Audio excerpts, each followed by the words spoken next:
ឡងថ្ងៃកាត់វីដេអូផអស់ណាឡងពូផ្ញើឲ្យក្នុងនេះ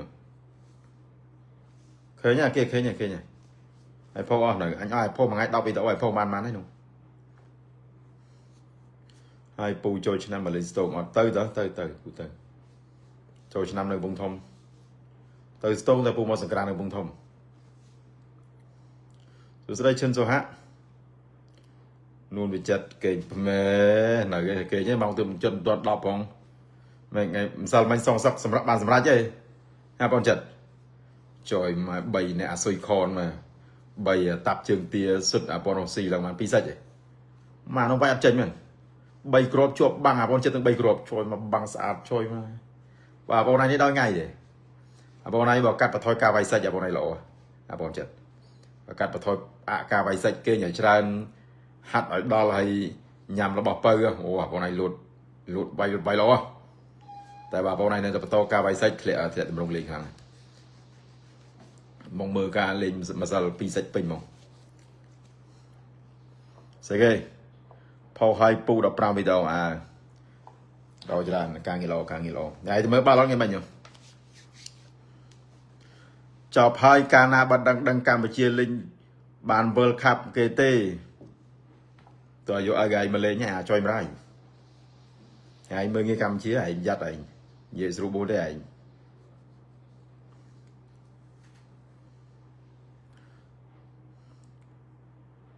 សួស្តីរីឆាតកម្ពុជាយើងចាញ់មិនមែនពូថ្ងៃណាបានជំរឿជាតិយើងលេងឈ្នះគេពូមកសាច់ណាស់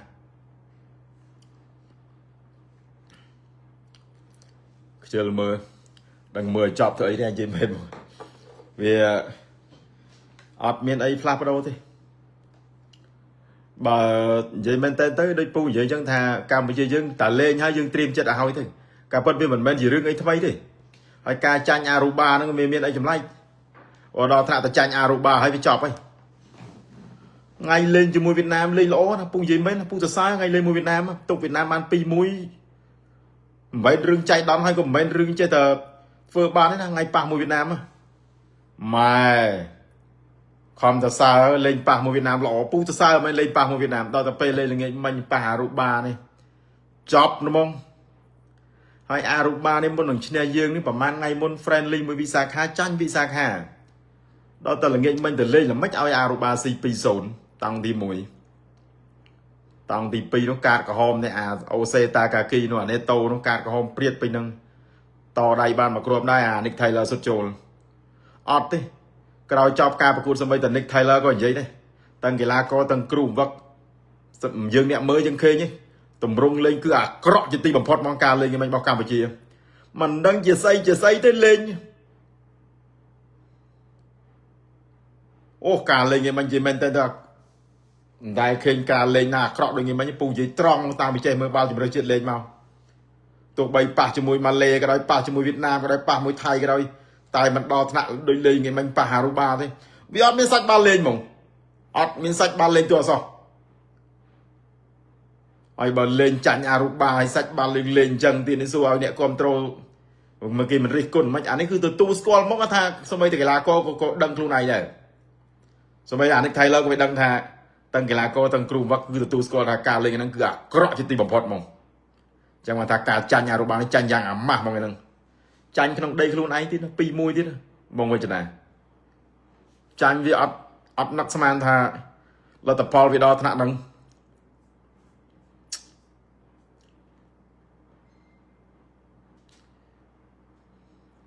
យើងក្រោយចប់លទ្ធផលក្រោយចប់ការប្រកួតក្រោយទៅវិបត្តិពិសោធន៍យកបទពិសោធន៍ថ្មីយើងដើរក្រោយគេយើងទៅនឹងឆ្លងផុតពីសង្គ្រាម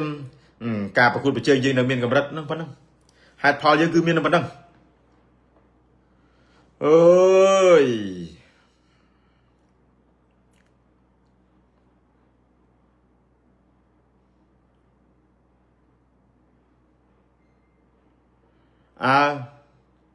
វាបានតែឈ្នះចិត្តអ្នកគ្រប់ត្រូលហ្នឹងឲ្យតែចប់ការប្រកួតយើងចាញ់ការប្រកួតតែយើងឈ្នះចិត្តអ្នកគ្រប់ត្រូលអញ្ចឹងមិនថាមិនបាច់ប្រឹងលេឈ្នះទេឡាប់តែនឹងឈ្នះចិត្តអ្នកគ្រប់ត្រូលហ្នឹងទៅឥឡូវឈ្នះចិត្តអ្នកគ្រប់ត្រូលទៀត ហើយអ្នកគ្រប់ត្រូលពេលខ្លះដូចថ្ងៃហ្នឹងអញ្ចឹងដោយលទ្ធផលចាញ់ហ្នឹងក៏ទប់កំហឹងបានដែរអានេះអារម្មណ៍ពិតនិយាយចេញអស់មកថាការលេងតម្រង់លេងរបស់ក្រុមជំនឿជាតិយើងលេងយ៉ាងម៉េចនិយាយមក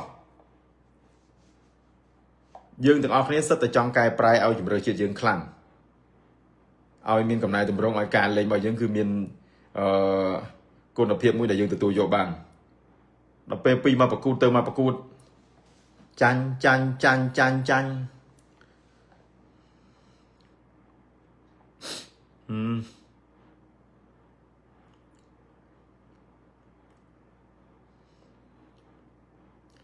ពូអាចរាប់បទពិសោធន៍ទេយើងបានប្រមាណហើយពូរាប់ភ្លេចបទពិសោធន៍នឹងប្រមាណខ្លះទេ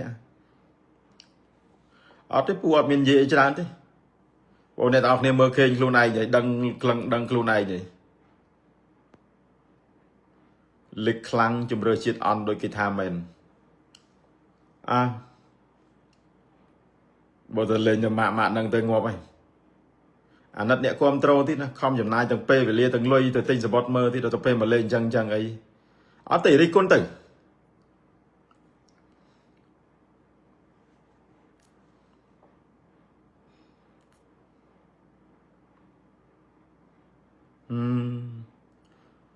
ពូឃើញលេងពូកវីក្បាលមកកូនតែមើលចូលមកដល់ថ្នាក់ហ្នឹងហើយតឲ្យគេ2គ្រាប់ទៀតណាអាណាប្រាប់ពូថាពូខ្មែរយើងតឲ្យអារ៉ូបា2គ្រាប់តឲ្យគេ2គ្រាប់តទៅនោះអានោះไปច្រាស់វិញ2-1តឲ្យគេ2គ្រាប់កុំថាកំបាច់ចាំថាចាញ់ទៅទប់ស្មើគេទៅគ្រាន់បើដែរអត់ទៀតហើយតឲ្យគេ2គ្រាប់មិនបើលេងអញ្ចឹង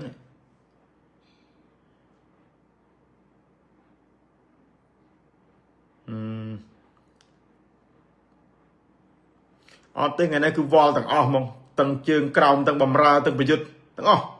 វាទាញតាមទាំងអស់ទាញតាមគ្នាទាំងអស់ថ្ងៃហ្នឹងទាំងកូនទាំងអីអត់ទេពូនៅតែឆ្ងល់ថាមិនបានលេងមួយវៀតណាមមិនបានយើងលេងល្អហ្មងមិនបានយើងហ៊ានមិនបានយើងច្បាស់មិនបានយើងទុកចិត្តខ្លួនឯងទុកចិត្តក្រុមដល់ទៅពេលមកលេងអារូបាក្រុមដែលមានកម្រិតមួយក្រោមយើងទៀតលេងអត់កើតវាស្ដាយដល់ពេលអញ្ចឹងសហព័ន្ធត្រូវចាយលុយរៀបចំការប្រកួតម្ដងអស់រាប់ម៉ឺនដុល្លារទទួលរៀបចំក្រុមការងារការចំណាយលើទីលានការចំណាយការស្នាក់នៅហូបចុករបស់កីឡាករម្ដងច្រើនណាស់ហើយដល់ពេលលេងអញ្ចឹងសហព័ន្ធពូជឿថាសហព័ន្ធក៏អត់សប្បាយចិត្តដែរអានេះមិនមែនបន្ទោសទៅលើសហព័ន្ធទេគឺអ្នកដែលទទួលខុសត្រូវមុនគេគឺគ្រូវឹកលោកគ្រូកូជីគាត់គឺជាមនុស្សទី1ដែលទទួលខុសត្រូវលើការចាញ់នឹងពួកគាត់ដឹកនាំវាខុសគ្នាឆ្ងាយដូចពូនិយាយអញ្ចឹងថាពេលប៉ះវៀតណាមមិនក៏គូលេងល្អម៉េចហើយដល់ពេលមកប៉ះអាស្អីអារូបារបាំងនេះមិនបានតែលេងអាក្រក់អើយ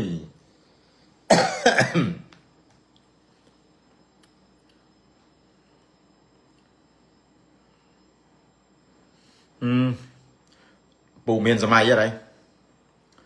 មានសម័យ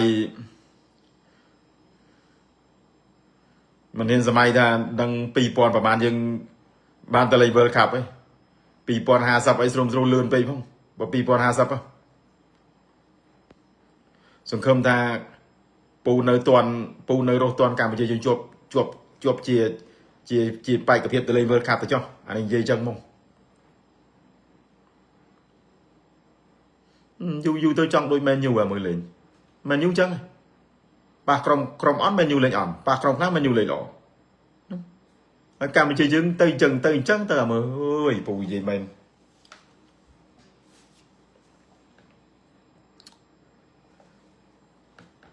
អារ៉ូបានេះពូក៏មិនដែរលឺដែរជាប្រទេសកោះមួយស្ថិតនៅក្រោមអាណានិគមគ្រប់គ្រងរបស់ហូឡង់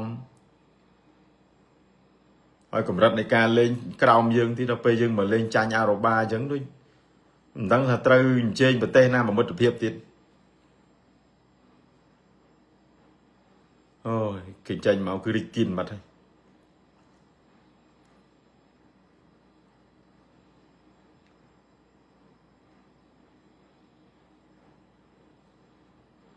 អត់ទេថ្ងៃនេះពូចង់ឲ្យអ្នកទាំងអស់គ្នាបង្ហាញពីអារម្មណ៍ពិតហ្មងថាការលេង